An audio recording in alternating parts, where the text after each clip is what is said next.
Hi guys, welcome to the second episode of my Emmerdale review series.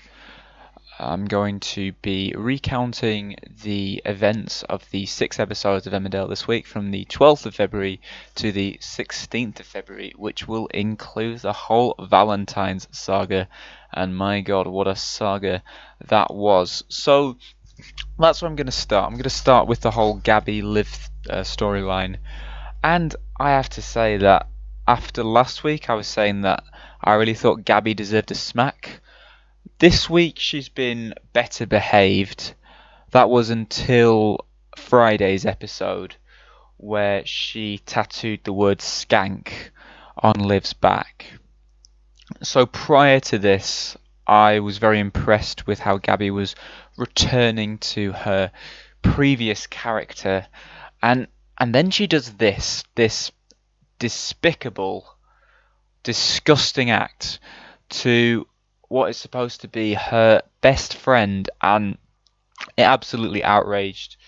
I had to pause the television for a second while I watched that, and I screamed to myself just how angered I was by Gabby's actions. And I really think Bernice, Gabby's mum, really needs to just give this kid a big smack in the face, just to show her that it's not right to treat her friends like this. But Bernice herself in the episode showed us that she is someone that believes in smacking.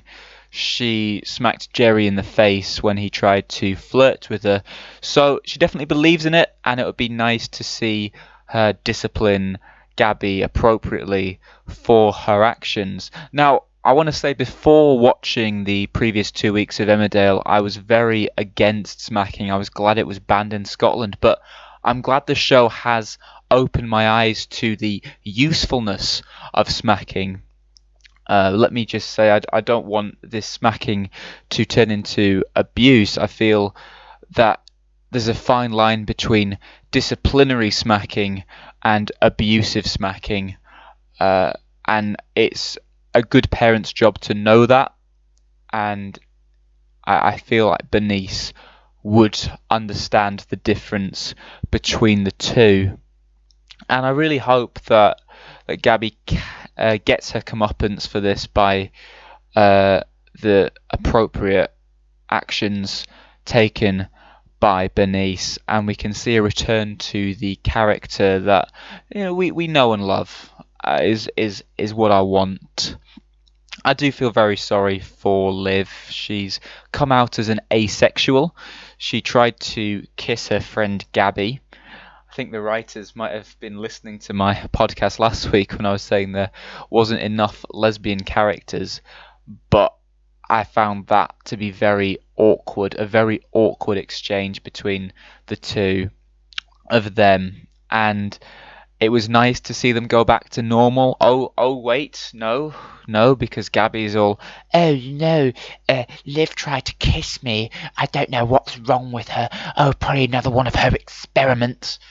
Gabby is just getting the wrong end of the stick, and I feel hopefully when she's being smacked by Bernice, if that was to happen, it would be a good opportunity for her to reflect on her actions and realize that she completely got the wrong end of the stick.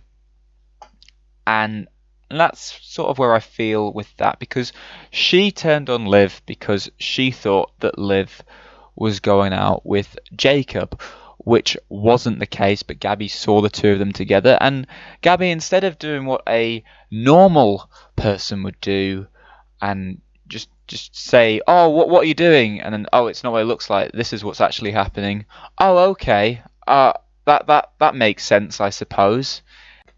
Instead of this very calculating, conniving nature of humiliating, is what it is, humiliating her best friend on her 16th birthday in front of people from the school.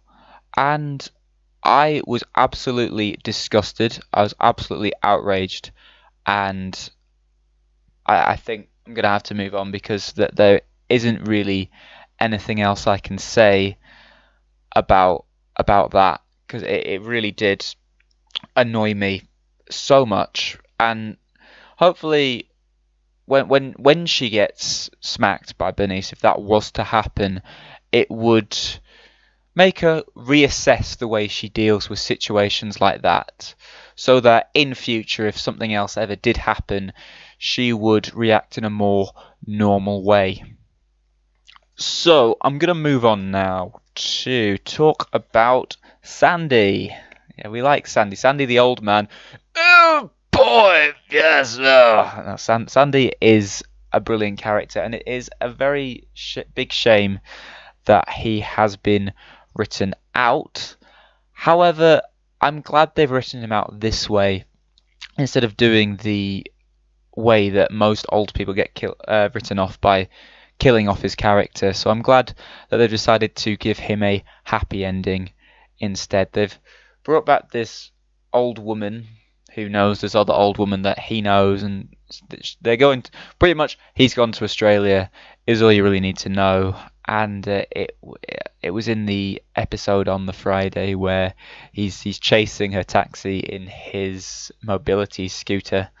He's thinking, Sandy, you're never going to catch up to the taxi in that thing. It's a blooming mobility scooter, not a Lamborghini. So it is good that we've got a happy ending for Sandy instead of killing him off, which is what I think the easier thing would have been to do for the writers. So that's Sandy. Now, there's another big love story which is between Laurel and Bob.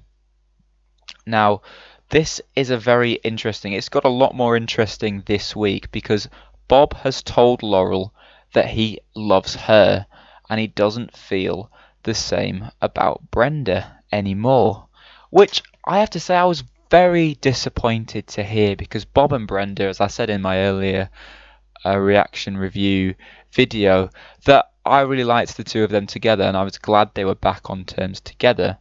And hopefully when the whole thing about Laurel will come out, because trust me, in soaps, things like that always come out, that once that's in the air, they would fall out about it again, but go back to normal, and maybe Laurel would move away or something like that. But again, I wouldn't want that to happen either, because I do like Laurel's character. I really like Laurel's character, actually. So I guess if we have to lose either Laurel or Brenda, I guess I'd lose Brenda.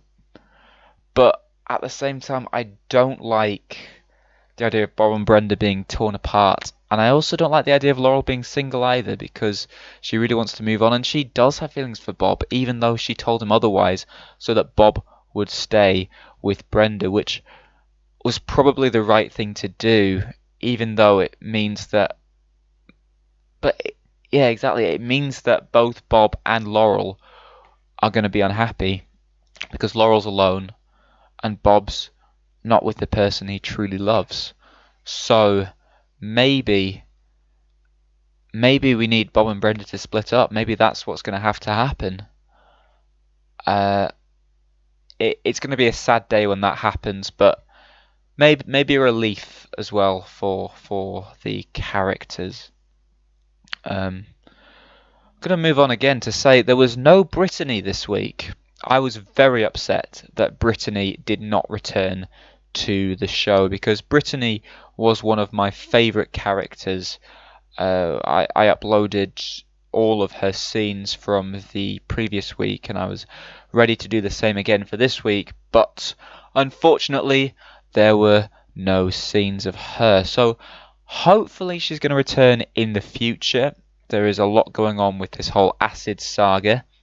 Ross is still very much deformed, and there was a very heartbreaking moment where his son came to see him in the hospital, and his son didn't want anything to do with him because his face was disfigured.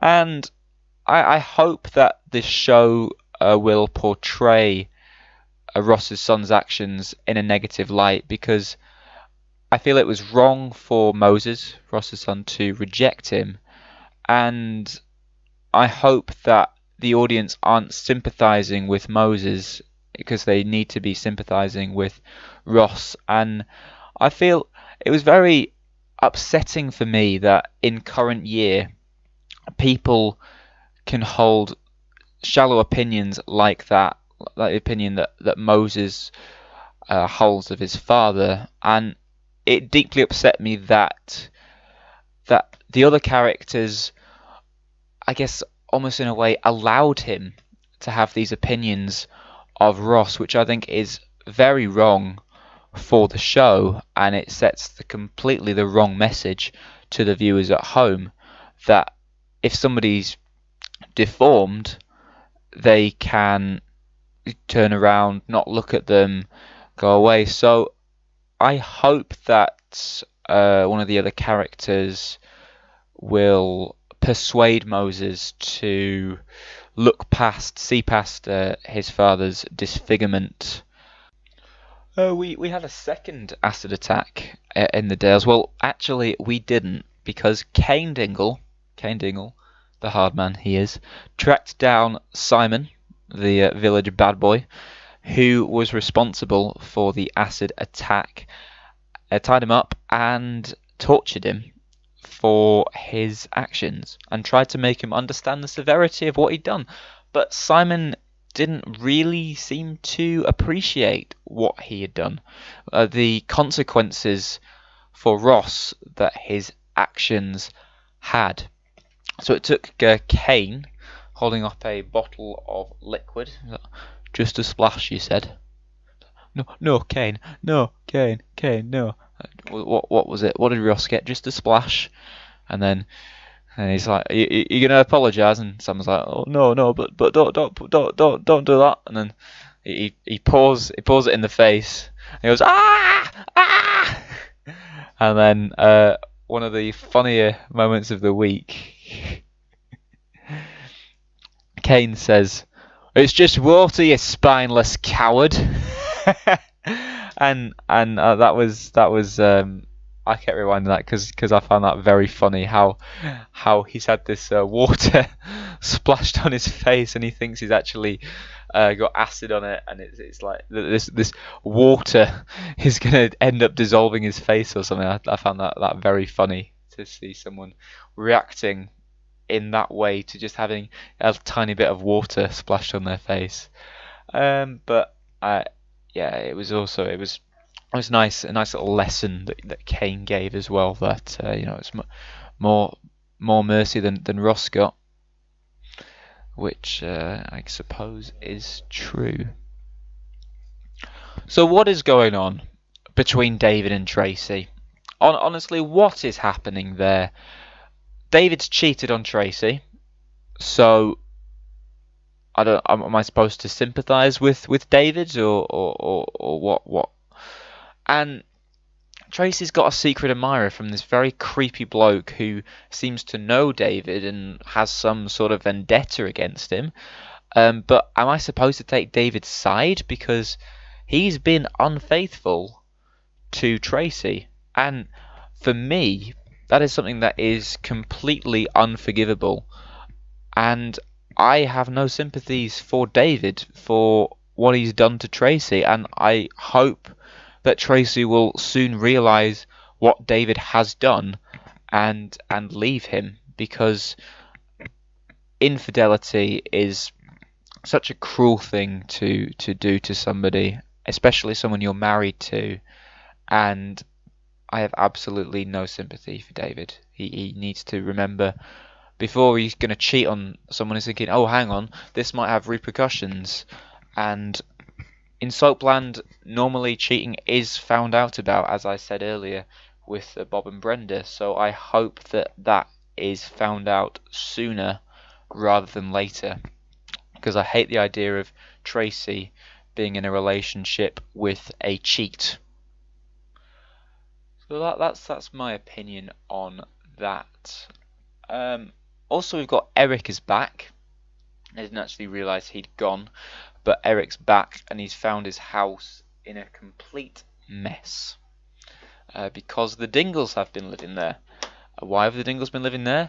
Maybe it's because some nutter tried to knock their house down. Maybe that's the reason. Eric's very upset about this for some reason. I can understand that. For me, if I was Eric, I'd have let them use the house. I'm not sure if they actually did have his permission or not. I feel like they would have done. But for me, if I'm going to be away for a few weeks and I was living next door to someone whose house was knocked down, I'd say you can stay in my house. You can use the shower, the electricity, and everything, just as long as when I get back, it's in the same condition it was in when I left it. I think that's fair and more than fair because what's the house going to be doing while I'm not there? Just as long as it's tidy when I get back, because I always like a house to be tidy if I'm going to be away for a while. I like to come back to a tidy house. That's just me. I think other people would have a different opinion on that. But yeah, that's just me. So the final storyline that I will talk to you about is the Robert and Aaron storyline. Are they going to get back together?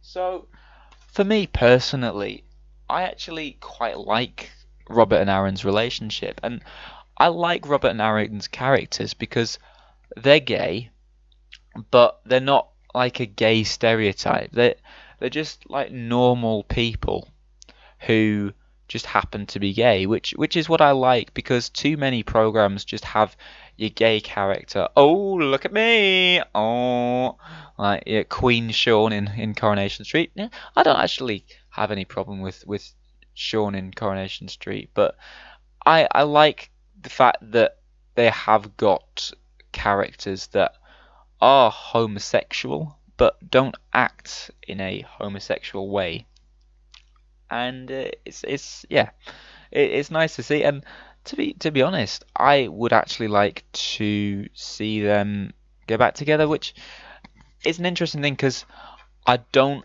like watching men kiss on a soap. That I do enjoy the relationship that they have.